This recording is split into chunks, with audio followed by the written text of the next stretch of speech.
The roots of education are bitter but the fruit is sweet. शिक्षा की जड़ें कड़वी हैं लेकिन फल बहुत ही मीठा।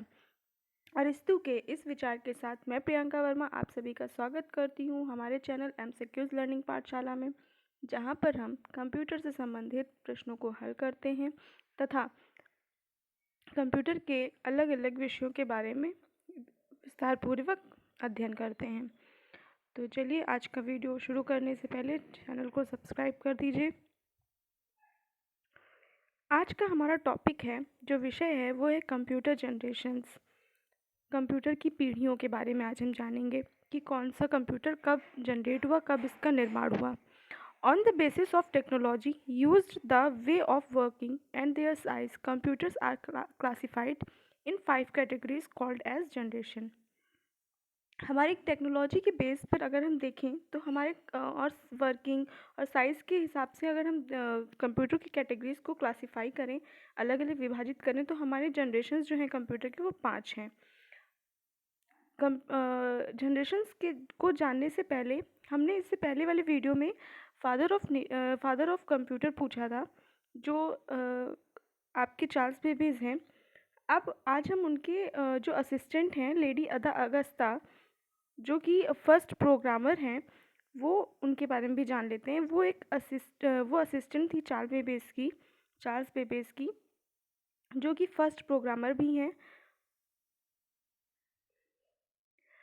तो हम फर्स्ट जनरेशन की बात करते हैं। हमारा फर्स्ट जनरेशन जो है 1942 से लेकर 1955 अप्रॉक्सली था। वैसे हमारे जनरेशन्स को लेकर हमेशा से अलग अलग जगहों पर अलग अलग ईयर दिए हुए हैं, सन दिए हुए हैं। तो फ़िलहाल तो 1942 कहीं कहीं दिया हुआ है, कहीं पे 1946 दिया हुआ है, तो इसमें थोड़ा सा कन्फ्यूज़न है। बट हम इसके बारे में जानते हैं कि जो फर्स्ट जनरेशन में किस चीज़ का निर्माण हुआ था कंप्यूटर के लिए। तो सबसे पहले फर्स्ट जनरेशन में कंप्यूटर में वैक्यूम ट्यूब्स का निर्माण हुआ था, जो बहुत ज़्यादा हैवी था, मतलब भारी था, और इसका साइज़ जो था काफ़ी ज़्यादा बड़ा था। ये कॉस्टली भी था। इसमें सिर्फ मशीन लैंग्वेज के बेस पर वर्क करता था। इसमें सिर्फ मशीन लैंग्वेज का प्रयोग होता था। इसकी स्पीड थी 5000 एडिशन और 350 मल्टीप्लिकेशन पर सेकेंड। हमारे ये वैक्यूम ट्यूब्स हैं, आपको दिखाया गया है और यहाँ पे मैंने सन भी लिख दिया है। जब फर्स्ट जनरेशन में जो वैक्यूम ट्यूब्स का निर्माण हुआ, तो उन वैक्यूम ट्यूब्स को यूज़ कर अलग अलग फर्स्ट जनरेशन में कुछ और कंप्यूटर बनाए गए हैं, जिसमें अलग अलग तरीके से वैक्यूम ट्यूब्स का यूज़ किया गया।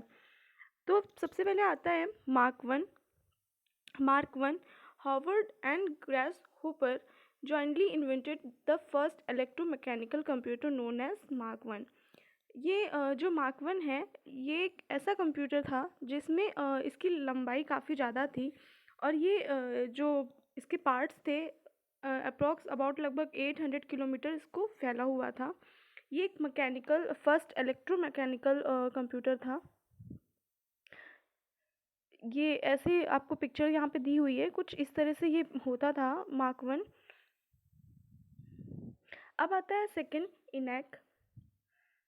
कुछ जैसे जो फर्स्ट जनरेशन में हमारे कुछ मतलब अलग अलग वैक्यूम ट्यूब्स का यूज़ करके अलग अलग कंप्यूटर का निर्माण किया, जिसमें से आपका एडवैक हो गया, यूनिवैक हो गया और इनैक हो गया। ये सारे कंप्यूटर्स हैं। तो इनैक का फुल फॉर्म है electronic numerical integrator and calculator. इसका निर्माण जॉन मोचली एंड एकार्ट ने किया था। जो फर्स्ट इलेक्ट्रॉनिक डिजिटल कंप्यूटर था, जिसको हम इनैक के नाम से जानते हैं, इसमें अप्रॉक्सली 17,500 वैक्यूम ट्यूब्स का यूज़ किया गया था। और जो एरिया ये ऑक्यूपाई करता था वो 60 स्क्वायर मीटर था, और इसका वेट था 21 kg। ये कुछ इस तरह से आपको ये पिक्चर दिख रही है, ये इनैक की पिक्चर है। कुछ इस तरह से इसमें बहुत सारे वैक्यूम ट्यूब्स को छोटा छोटा यूज़ करके फिर ये इनैक का निर्माण किया गया था।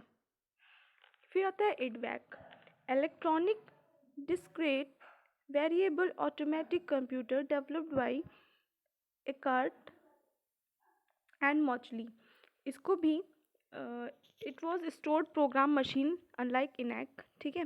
इसको भी इसका निर्माण भी किसने किया? एकार्ट ने और मॉचली ने। अब यूनिवैक आता है, universal automatic computer was the first commercial available electronic computer which could handle both numeric and text data। ये एक ऐसा कंप्यूटर था जो आपके न्यूमेरिक डेटा को भी मतलब हैंडल करता था और टेक्स्ट डेटा को भी हैंडल करता था। इसको भी एकार्ट एंड मॉचली ने ही डेवलप्ड किया जॉइनली। ये फर्स्ट कमर्शियल इलेक्ट्रॉनिक कंप्यूटर था जो कि दोनों तरह के डेटा को हैंडल करता था। अब हम सेकेंड जनरेशन की बात करते हैं। सेकेंड जनरेशन का जो टाइम पीरियड था वो 1955 टू 1964 था। अब इसमें वैक्यूम ट्यूब्स को रिप्लेस करके ट्रांजिस्टर्स का यूज़ किया गया।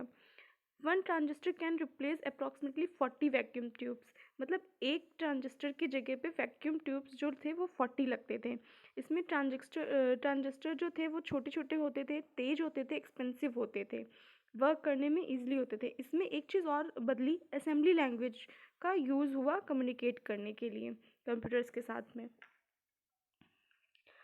अब सम सेकेंड जनरेशन के जो कुछ कंप्यूटर हैं जैसे कि आपका IBM 700 and atlas and IBM 1401, ये आपके कुछ कंप्यूटर है ट्रांजिस्टर का यूज़ करके जो किया गया था।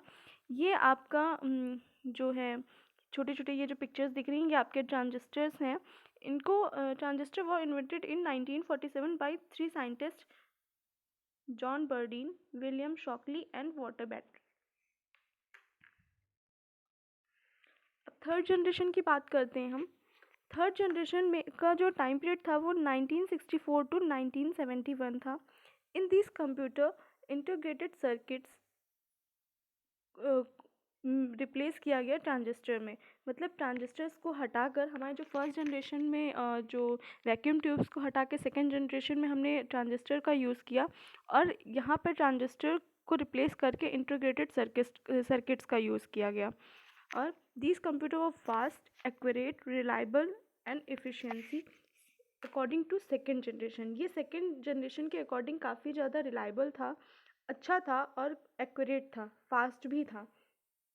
And operating system was used in this computer. IBM 370 is example of it. Third generation का जो इंटीग्रेटेड सर्किट का यूज़ करके जो एक सिस्टम का निर्माण किया गया, कंप्यूटर का निर्माण किया गया, उसका नाम क्या था? IBM 370। ये आपका थर्ड जनरेशन का टाइम है। इंटीग्रेटेड सर्किट्स का यूज़ करके ये थर्ड जनरेशन में इसका यूज़ हुआ। अब फोर्थ जनरेशन की बात करते हैं। फोर्थ जनरेशन का जो टाइम था 1971 टू टिल डेट, मतलब अभी तक की जो कंप्यूटर्स हम यूज़ करते हैं इनका है। In this computer thousands of integrated circuits was built on a single chip called micro processor. मतलब इसमें क्या हुआ, फोर्थ जनरेशन में जो इंटीग्रेटेड सर्किट थे उनको एकदम छोटे उसमें चेंज करके बिल्ड करके सिंगल चिप में बदल दिया गया, जिसको माइक्रो प्रोसेसर बोला गया। और very large scale integrated circuit VLCI। This computer have great computing power and very large memory capacity. इसमें जो कैपेसिटी थी इन कंप्यूटर्स की वो काफ़ी अच्छी थी। इसमें आप जो डेटा था अच्छे से स्टोर किया जा सकता था। दिस कंप्यूटर आर RDBMS, मतलब and other uses friendly language some 4 generations. मतलब जो इससे पहले के जो कुछ जनरेशन्स निकल गई उनके अकॉर्डिंग ये कंप्यूटर सबसे अच्छा था। और इसमें अगर IBM 430 and ICL 2900। Micro processor was first invented by Intel corporation in the late of 1970s। मतलब इंटेल कॉरपोरेशन कंपनी ने माइक्रो प्रोसेसर का फर्स्टली निर्माण किया था। ये आपका माइक्रो प्रोसेसर का एक छोटा सा पिक्चर आपको दिख रहा है। अब फिफ्थ जनरेशन की बात करते हैं जो अभी फ्यूचर में अगर आएंगे या फिर ऐसा कुछ होगा। तो this computer will be based on artificial intelligence. This computer will be able to think and take decision like us. जो मतलब रोबोटिक होंगे, जो खुद से डिसीजन ले सकेंगे हमारी तरह, और डिज़ाइनिंग डिफेंस कर सकेंगे। जो आने वाले टाइम में कुछ इस तरीके हमारे आने वाले कंप्यूटर होंगे। This computer have large storage capacity, इसकी कैपेसिटी काफ़ी अच्छी होगी, वर्क करने में रिलायबल होंगे। This computer bring referred super computer, like super computer की तरह होंगे। हमारे जो सुपर कंप्यूटर इंडिया में 2 बने थे उनका नाम था परम और अनुराग।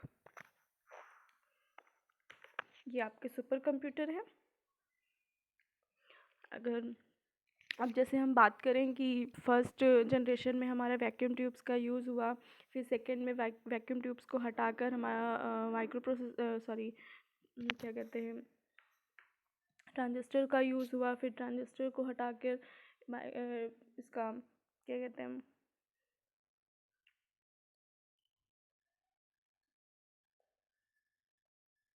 इंटीग्रेटेड सर्किट का यूज़ हुआ, फिर फोर्थ जनरेशन में उसको चेंज कर कर इसको माइक्रो प्रोसेसर में कन्वर्ट किया गया।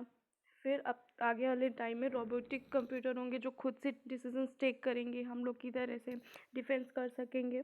तो अगर आपको हमारा वीडियो समझ में आया हो और पसंद आया हो तो प्लीज़ हमारे चैनल को लाइक करें, सब्सक्राइब करें। Thank you.